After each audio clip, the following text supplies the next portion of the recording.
The woman who always won. The method of Helen Hadsell. Imagine there was a woman who reportedly won more than 5,000 contests. Not once, not twice, but again and again and again. Trips, household appliances, furniture, cash prizes, and eventually, an entire house. Now imagine something even more surprising. Later in life, this woman claimed that none of it was luck. Her name was Helen Hadsell. She lived from 1924 to 2010. And in the United States, she became so well known that people gave her a nickname, the Contest Queen. But what makes her story fascinating is not just that she kept winning. It's how she won. Helen believed that winning could be learned, not by chance, but through a very specific combination of thought, expectation, and action.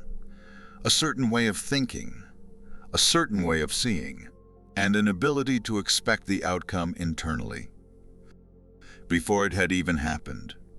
And right now you might be thinking, sure, affirmations, positive thinking, ordering from the universe, all of those things. But this is where the story becomes interesting, because Helen did something different. She had a specific method, and that is exactly what we're going to explore in this episode. What she thought, what she expected, and most importantly, what she actually did long before the prize ever arrived. And by the end of this episode, you might realize something surprising. That Helen's method may not have worked only for her. Welcome to SPIRITA VIVO. This is what makes her story believable. Because today, many people retell her story as if Helen simply sat down, visualized something, and then the universe delivered. But that's not how it happened. Helen and her family started entering contests in 1948. And in the beginning, things looked nothing like the legend people talk about today. For almost 10 years, they won almost nothing. That part matters because it means the story didn't begin with magic. It began with setbacks, trial and error, frustration, disappointment, and probably the same question many people ask: why do others win? At that point, most people would probably have given up. Helen didn't. Instead, she began looking at the whole process differently. Not emotionally, but systematically. Before talking about her mental method, one thing needs to be clear. Helen was also simply very good at what she did. Many contests in the United States at that time were not random drawings. They were skill contests. Participants had to write a slogan, create a product name, or submit a short, clever answer, often within very strict word limits.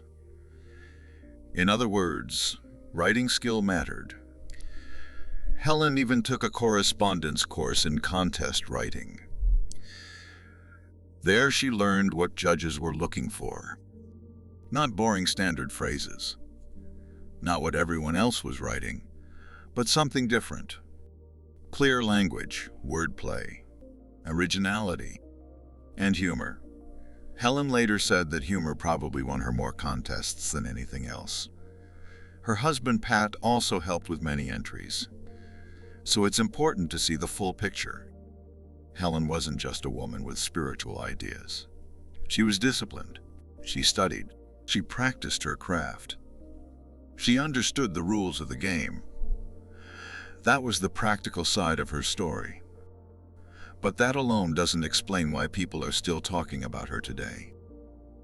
Because Helen believed that her real breakthrough had something to do with something else. Later in life, Helen said that an important turning point came when she read Norman Vincent Peale's book, The Power of Positive Thinking. Something changed for her. From that point on, she no longer saw success only as a matter of technique. She began seeing it as a matter of inner state, not just, How do I write better entries? But also, with what inner attitude do I approach my goal? That's a huge difference. And this is where her story becomes truly interesting, because Helen didn't just talk about strategy. She also spoke about thought, expectation, projection, and what she called auric energy. For Helen, success wasn't only the result of good entries. It was also the result of inner alignment. She didn't think, I hope I win. She thought, I align myself internally with the result. Her method later became known through 4 words: select, project, expect, collect. These words sound simple, but the real power lies in how Helen understood them. Helen didn't begin with vague wishes, not with, it would be nice if something good happened. She began with a clear decision, a goal, a specific prize, a specific outcome. Because a vague wish often stays vague, Helen wanted clarity, direction, focus. And this is exactly where many people already fail. They wish for many things, but they never truly choose. Helen did. She made an internal decision. This may be the most important part of her method. Helen did not imagine the steps toward winning. She imagined the final result, not waiting, not hoping, not the possibility of a phone call, but the moment when the result was already real. That's crucial. Many people visualize lack. They imagine how badly they want something. Helen chose something different. She moved into a mental state where the desired result already felt real, not fantasy, not daydreaming, but internal pre-experience. She experienced the outcome in her mind first. And here her method became radical, because she didn't stop at visualization. She went further than most people are willing to go. This is one of the strongest parts of her story. Helen later said that before winning a trip, she already applied for passports and vaccinations, before the contest was even decided. She had no doubt that she would win. She acted as if the result was already on its way. And the most famous example is the house. Her most spectacular prize was the Formica Dream Home, connected to the 1964 New York World's Fair. A fully furnished modern home. Winning a house was spectacular. It attracted national media attention. Newspapers started writing about her. And that's when she earned her famous nickname, the Contest Queen. But the most interesting part isn't just that she won the house. The real point is this. Helen later said that she had already chosen a piece of land and drawn plans for where the house would go before the win was officially confirmed. Think about that for a moment.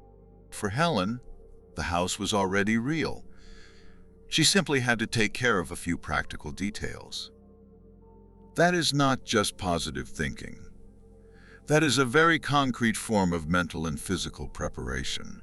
Almost as if someone were saying, I'm not just wishing for this, I'm already arranging my life around it. And that is exactly what separated Helen from most people. The third step was expectation, not hope. Expectation. Hope says, maybe. Expectation says, it is already happening. Helen later connected this process with breathing and relaxation techniques. Slow breathing, calming the body. Seeing the desired outcome internally, until it no longer felt foreign. Because at first it does feel foreign. That's psychologically fascinating, because now we are no longer talking only about thoughts. We are talking about the body, about emotions, about internal alignment. Helen brought herself into a state where the goal no longer felt like a distant dream, but like something that already had a place in her life. And that changes behavior. Someone who only hopes acts hesitantly. Someone who expects acts differently. calmer, clearer, more decisive. This was one of her biggest advantages. This is the core. Helen was not a woman who visualized and then waited.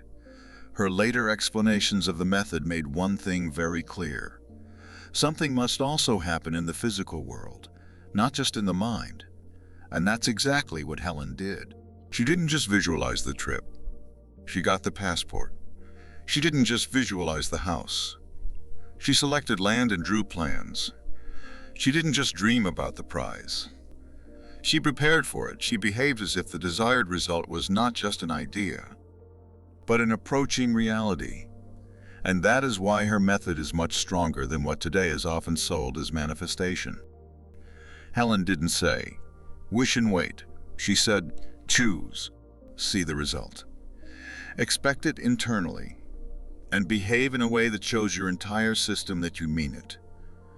That's a completely different level. People often say Helen won more than 5,000 contests. Even if that number is part of the legend surrounding her, she doesn't even need it, because her story is already strong enough. A woman who barely won anything for 10 years, then learned the craft, then applied positive thinking not as a slogan, but as a practice. Then began mentally pre-experiencing results, and finally acted as if those results were already forming. That alone is remarkable.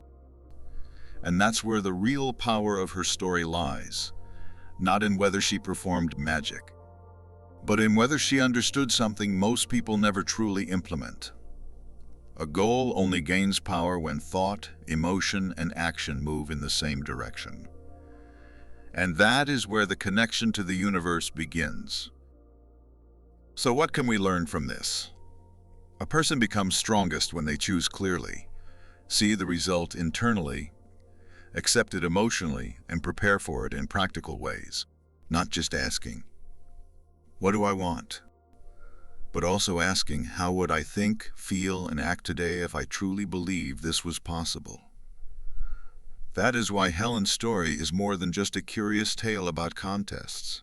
It is a challenge to our thinking, to our doubts, to our hesitation, and to the question of whether we truly mean the goals we talk about. Write in the comments what you think.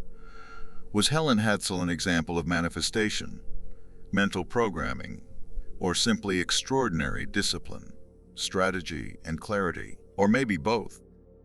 And if stories at the intersection of consciousness, psychology, mystery, and human behavior interest you, consider subscribing, because sometimes the most fascinating stories are not the ones that prove everything, but the ones that stay with you long after you hear them. This is Spirita Vivo, where spirituality grows up with you.